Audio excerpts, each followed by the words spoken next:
Bonjour à tous, je vous retrouve pour une nouvelle vidéo. Alors excusez-moi, je suis vachement habillée mais j'ai eu une livraison de fioul ce matin et je suis obligée d'arrêter la chaudière et en fait dans la maison il fait 14 donc il fait un peu froid, du coup j'ai sorti les affaires d'hiver alors que dehors il fait pas si froid que ça, enfin il y a du vent mais il fait pas si froid que ça, mais bon voilà, donc c'est pour ça que je suis couverte jusqu'en haut hein. Aujourd'hui je vous retrouve pour une nouvelle vidéo qui sera un peu différente de ce que je fais d'habitude. En fait c'est suite à la vidéo de Maureen sur le bazar de la littérature qui a fait une vidéo sur tout ce qui est bien-être et du coup j'ai dit pas mal de choses et puis en fait j'ai tellement de choses à dire que finalement j'en fais une vidéo, ça sera plus simple. Elle risque d'être un peu longue, du coup je me suis préparée tout ce que je voulais dire parce que finalement quand même voilà, il y a deux pages, il y a une feuille et une page sur tout ce que je souhaite dire, donc voilà. Je vais pas trop tarder à commencer hein, parce que sinon dans 3 heures on est encore là. Alors j'ai classé de différentes, j'ai fait un petit classement, mais avant ça je rappelle que je ne suis pas médecin. Je ne suis pas naturopathe, je ne suis pas spécialisée là-dedans, c'est simplement des choses que je sais, que j'ai grappillées en cherchant, en voulant savoir, et des choses que j'applique sur moi au quotidien. Alors pas tous les jours, pas tout, il y a certaines choses que je n'ai pas encore fait, mais voilà, c'est des choses que je prévois de faire, ou voilà. Alors, on va commencer peut-être par tout ce qui concerne les maladies, on va dire. Donc, alors, au départ, j'ai dit, je voulais parler digestion. Enfin, digestion, on va dire tout ce qui concerne la digestion. Donc, ça peut être les maladies gastro, intoxication alimentaire, tout ça. Alors, moi, je fais, alors pas régulièrement, mais j'en ai fait une il y a un peu plus de 2 ans, une cure de pré et probiotiques. J'ai bien dit pré et pro, parce que souvent on vous dit il faut prendre des probiotiques. Non, il faut prendre des pré et probiotiques. En fait, ça aide à refaire la flore et du coup ça vous aide à mieux assimiler les aliments. Ce n'est pas quelque chose pour vous aider à maigrir, ce n'est pas chimique au point d'être, enfin c'est pas des compléments alimentaires ou tout ce que vous voulez, c'est vraiment quelque chose qui vous permet de refaire la flore intestinale, enfin toute la flore quoi hein. Donc c'est vraiment important parce qu'elle s'abîme, elle se dégrade en fonction de ce qu'on mange, même quand on croit manger sain, et donc c'est quelque chose qu'il faut faire de temps en temps, voilà. Donc c'est pour ça que je vous en parle, moi je l'ai faite et je vais en refaire une. Ensuite, quand j'ai des maladies type gastro, intoxication alimentaire, quand j'ai des aigreurs d'estomac ou quoi, je prends ceci. Donc qui est, je ne sais pas si vous voyez bien, mais du charbon végétal. Je prends en fonction, après là c'est de la marque Phytosolus. Je prends un certain nombre de gélules, voilà, c'est en forme de, voilà, de gélules. Et puis après j'en prends 2, 3, enfin généralement j'en prends une première prise de 2 quand c'est vraiment fort. Comme quand j'ai eu le 31 décembre, j'ai été malade, enfin pas cette année mais il y a 2 ans je crois. J'avais été malade mais j'ai vomi et tout ce que j'ai pu vomir, enfin bref. Et du coup j'en ai pris 2. En fait j'ai été malade le 31, le premier c'était tout terminé. J'étais fatiguée mais c'était terminé. J'avais tout éliminé grâce au charbon végétal. Donc par contre ce qu'il faut faire attention, c'est que le charbon végétal ça nettoie tout. Mais ça nettoie aussi du coup les médicaments. Donc si vous avez pris un médicament, ça annule les effets du médicament. Donc il faut bien faire attention quand vous prenez le charbon végétal. Parce que si vous avez un traitement important, je sais pas moi, ça peut être un traitement pour la tension, ça peut être un traitement autre, hein, diabète ou des trucs comme ça, faites attention parce que ça annule tout. Hein. Voilà, donc à ne pas prendre n'importe comment. Je sais pas où c'est que je vais poser tout ça. Ensuite, qu'est-ce que je voulais dire? Oui, pour nettoyer le foie, il y a possibilité de faire, moi j'en avais fait une qui n'avait pas marché finalement, il faut que j'en refasse une d'ailleurs, une cure soit d'artichaut, soit de radis noir, en général c'est souvent un mélange des deux. Donc ça nettoie le foie, c'est des cures en général de 2 mois, qu'on fait soit à l'automne, soit au printemps. Et bah, ça aide forcément à aller mieux, tout ça. Voilà, il s'avère que ça peut ne pas marcher, hein, comme pour moi par exemple. Ensuite, il y a une autre cure qui est importante à faire, c'est la chlorella, parce que ça enlève les métaux lourds. Et franchement, au vu de tout ce qu'on peut ingérer et respirer, je pense qu'il est important de faire ça. Alors attention à ceux qui ont des carences, notamment en fer, comme moi par exemple. Une fois la cure de chlorella terminée, il faut prendre du fer parce que ça enlève tous les métaux lourds, le fer compris. Donc il faut bien faire attention quand on a des carences. Ensuite, ma mère par exemple, elle prend quand elle a des soucis, elle a un peu de diabète et voilà, son pancréas fonctionne pas très bien, tout ça, et du coup pour l'aider, elle prend du chardon-marie. Voilà, donc c'est pour tous les troubles digestifs d'origine hépatique. C'est pareil, c'est en gélule. Il faut le prendre au moment du repas. Alors, bien sûr, il y a l'étiquette qui va me gêner, la notice plutôt. Voilà. Donc là, c'est Arcopharma, mais il existe d'autres marques qui sont aussi très bien. Donc ça, c'était pour... Hop là. Ça, c'était pour tout ce qui était digestion. Enfin, tout ce qui est circuit digestif, on va dire. Ensuite, tout ce qui est rhume, grippe, tout ce que vous voulez. Alors là, j'ai des choses à dire aussi. Parce que vraiment, ça risque d'être long. Hein. Bref. Alors, je commence par, je ne sais pas si vous connaissez, les capsules d'origan. Alors, c'est ça. Hop, je ne sais pas si vous voyez bien. Donc, ça sent l'origan, c'est extrêmement fort. Voilà, ça se présente comme ça. Donc, petite capsule. Donc c'est assez puissant. Et en fait, ça tue tout. Bactéries, virus, tout ce que vous voulez. Voilà, donc quand vous êtes malade, moi quand je suis malade maintenant, je prends ça. Capsule d'origan. Et ça fait partir... alors, la première fois, mais je pense que j'étais hyper fatiguée parce que il y a eu une fois où j'ai commencé, je sentais que j'allais être malade, donc j'ai pris ça, ça a tout enrayé de suite. Et quelques jours après, enfin c'était pour le salon du livre de Fuveau, je me suis retrouvée en plein vent avec une petite veste, j'ai pris froid. Et bon, là, ça a pas, j'ai été malade, mais par contre, ça m'a vite fait guérir. Enfin, c'est vite parti. Hop, j'enlève, j'essaie de ne pas mettre au même endroit. Après, alors le classique, le Vicks Vaporub. Donc ça, je m'en sers donc, pour le nez, pour les bronches. Donc je m'en sers quand je suis malade. Je m'en sers, je m'en mets sous les narines. Je me mets un peu de Vicks pour me dégager les narines. Ensuite, je m'en sers, je m'en mets au niveau de la poitrine, mais surtout dans le dos. Quand je commence à tousser et tout, franchement, j'en mets dans le dos, c'est hyper efficace. Ça marche très très bien. Et après, je m'en sers en inhalation. La dernière fois, j'arrivais pas, j'avais le nez bouché, j'avais rien qui sortait. Ça a duré des jours et des jours. Au bout d'un moment, je me suis dit, allez, c'est bon, je me fais des inhalations. La première, elle n'a pas marché, mais alors la deuxième, j'ai tout vidé.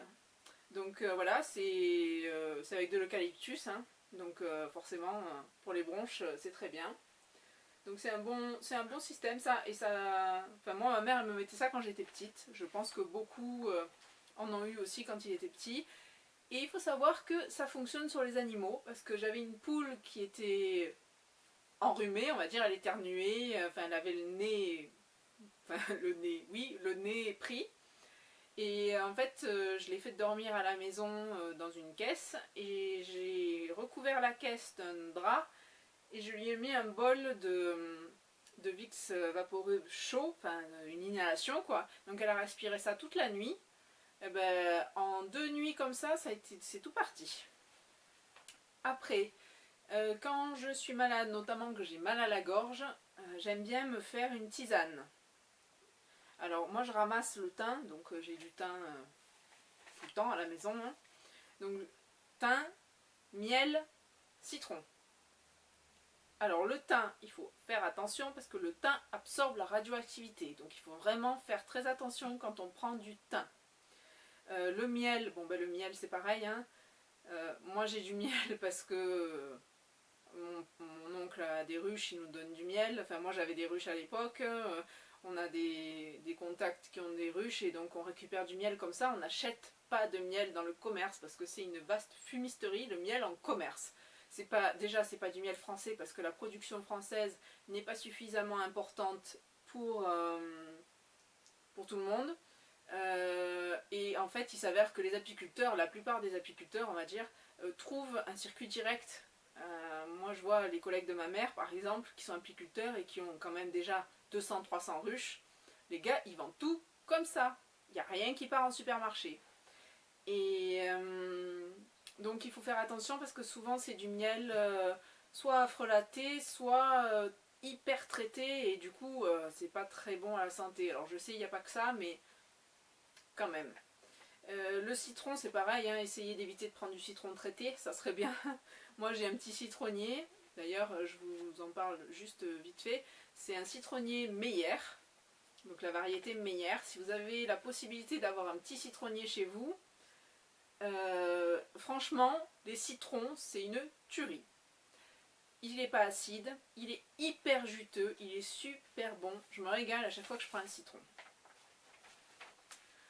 Ensuite, dans la nourriture, moi, en général, dans les salades, ce que je fais, c'est je mets de la noix de muscade ou des clous de girofle. Enfin voilà, dans la soupe par exemple. Ce sont des anti-infectieux, ça évite, ça permet d'éviter de... Ça renforce les défenses immunitaires et ça évite d'être malade. C'est pareil, l'ail. Hein. Si vous voulez ne pas être malade, vous mangez de l'ail. Alors après, je vous cause pas de la laine, mais...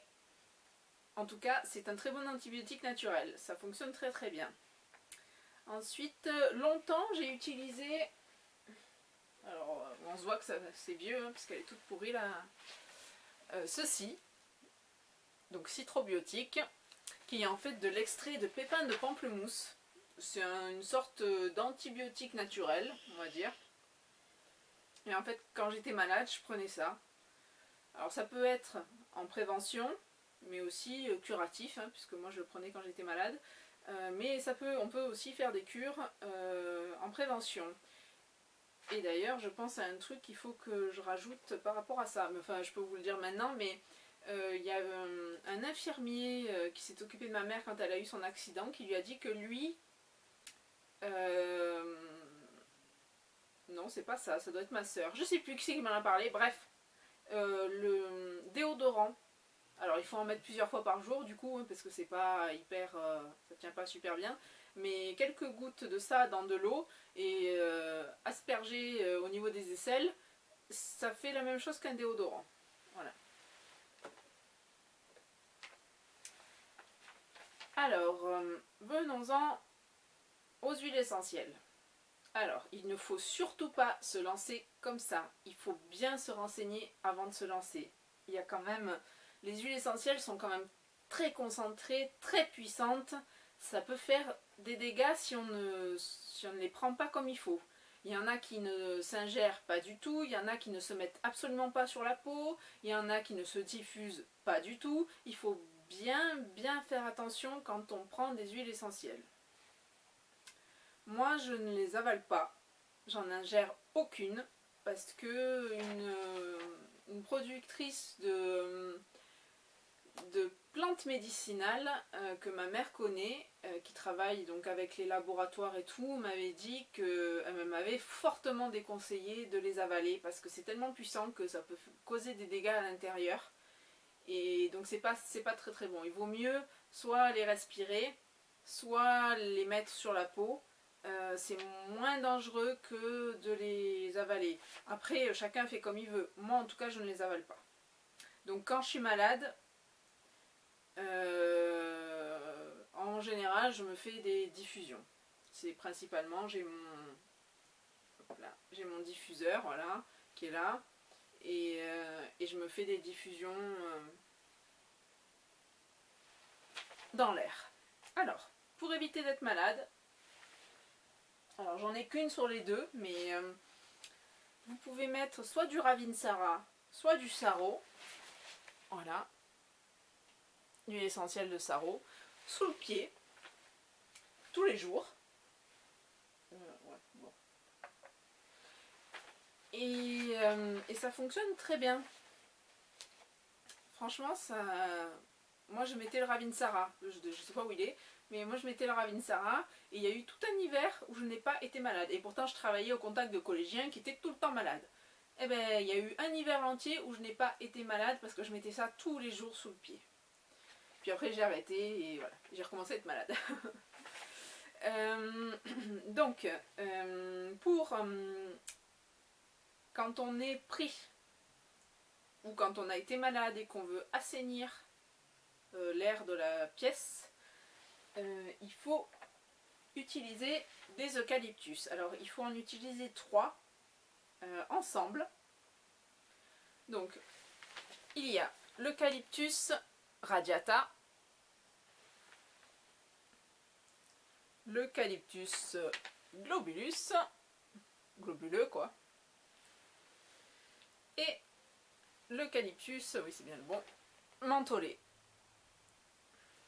Donc le mélange de ces 3 là, moi je les diffuse à peu près, alors quand je suis dans la pièce c'est très peu de temps parce que c'est pas très bon non plus de respirer ce type d'huile essentielle, il faut faire attention, il ne faut pas en respirer trop, ou alors quitte à le faire plusieurs fois, mais voilà. Donc quand je suis dans la pièce, je le fais en moyenne 10-15 minutes, grand maximum 20 minutes. Quand je ne suis pas dans la pièce, ça peut être diffusé un bon moment, il n'y a pas de souci, on n'y est pas de toute façon, donc c'est pas trop grave. Voilà, donc ça sert à dégager les bronches, hein, c'est de l'eucalyptus, comme le Vicks, et en même temps à nettoyer l'air des microbes qui pourraient rester. Voilà, donc moi c'est vrai que quand je suis malade, je le fais très très très régulièrement, parce que ça permet de tout nettoyer. Il y a également une autre huile essentielle qui peut fonctionner pour nettoyer l'air, c'est la lavande. Et pour ceux d'ailleurs qui ont un peu peur de se lancer avec les huiles essentielles, la lavande est une huile essentielle basique qui marche pour énormément de choses. Ça assainit l'air. Quand on est malade, c'est un désinfectant, ça tue les virus, ça tue tout. C'est vraiment très puissant, c'est très diversifié l'huile essentielle. Donc moi je trouve que c'est une bonne huile essentielle pour commencer. Si vous voulez commencer avec une huile, prenez l'huile essentielle de lavande, franchement elle fait énormément de choses. Vous pouvez faire votre ménage avec, enfin voilà. Donc voilà, moi je commande mes huiles essentielles sur un site qui s'appelle Paradesa. Et ce site Paradesa, ils vendent notamment un petit bouquin. Donc voilà. Donc c'est l'aromathérapie scientifique, là c'est la nouvelle édition. C'est les huiles essentielles chémotypées, donc de Aziri, D. Baudou et ML Breda. Et il est très bien fait ce petit bouquin parce qu'en fait on vous explique ce que c'est l'aromathérapie, les origines des huiles essentielles, comment on extrait les huiles essentielles, les utilisations. Et après donc là on vous liste par ordre alphabétique des maladies entre guillemets qu'on pourrait avoir et le traitement par huile essentielle. Donc par exemple l'acné, c'est 2 gouttes de palmarosa, 2 de titri, 2 de lavande aspic, 2 de citronnelle de Madagascar, à appliquer localement 3 fois par jour. Voilà. pour l'anxiété, l'angoisse, les aftes, l'asthme, pour les bleus aussi, pour les migraines, pour les claquages, pour les colites, pour... il y a tout, lumbago, mal de dos, mal de gorge. Voilà, il y a énormément de choses. Le rhume, la grippe, trachéite, angine, tendinite. Enfin bref. Et après ça, il y a l'explication par huile essentielle. Il y a tout un tas d'explications. Donc comment est-ce qu'on peut l'utiliser, son origine, ses propriétés, etc. Et comment par voie, donc voie interne, voie externe, tout ça, qu'est-ce qui est conseillé. Et donc ça pour, voilà, je vous montre, mais voilà, jusqu'à la fin, c'est les huiles essentielles. Il est vraiment très complet et très bien fait. Et si vous avez l'occasion de l'acheter, franchement, il est très très bien. Ensuite, j'en ai un deuxième à vous montrer, qui est pas mal aussi. C'est Santé et bien-être, en finir avec les rhumes et la grippe. Chez Timé Édition. Alors, il y a tout un tas de petits bouquins. Je ne sais pas si vous voyez là. Mais voilà, ma mère avait acheté En finir avec les rhumes et la grippe. Et en fait, donc, il y a tout un tas de choses. Il y a d'abord tout ce qui est le yoga. Et tous les exercices de sport qu'on peut faire pour éviter d'être malade. Ensuite, il y a les points de réflexologie. Alors bon, je ne conseille pas de le faire tout seul, mais voilà, au moins c'est expliqué.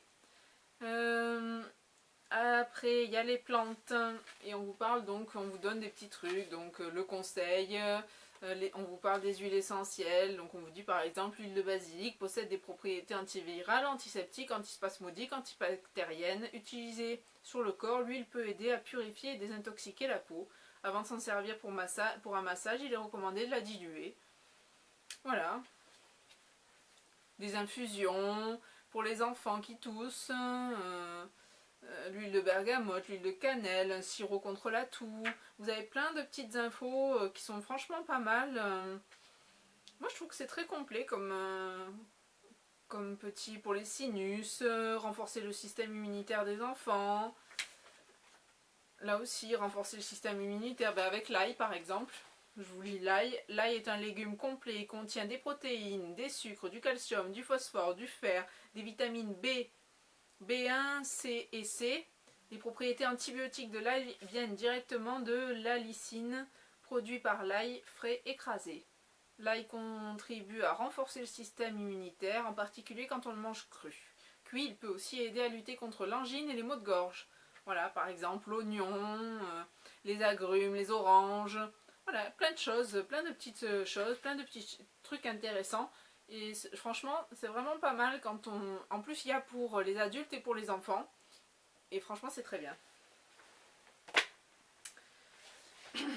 Après, juste un petit truc qui n'a rien à voir avec des maladies,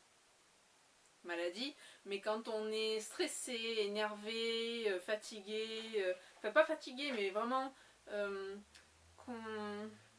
dans la tête, on sent que ça va pas, quoi. Il y a plusieurs choses. Il y a le phytose, donc j'en ai plus, hein, mais c'est un genre de calmant, ça facilite l'endormissement. Ce n'est pas... il n'y a pas d'addiction, entre guillemets, on peut le prendre et l'arrêter sans problème. Et ma mère, elle prend en ce moment la valériane. Donc c'est pareil, ça a des effets calmants. Donc là c'est en gélule. Hein, voilà, là je vais pas vous montrer. Mais ça sent bizarre. Bref. Donc voilà, ça calme, ça aide. Là ma mère en ce moment, elle a un peu de tension. Et du coup bah, ça lui permet de baisser sa tension parce que ça la calme et ça lui fait du bien. C'est fini pour tout ce qui est maladie.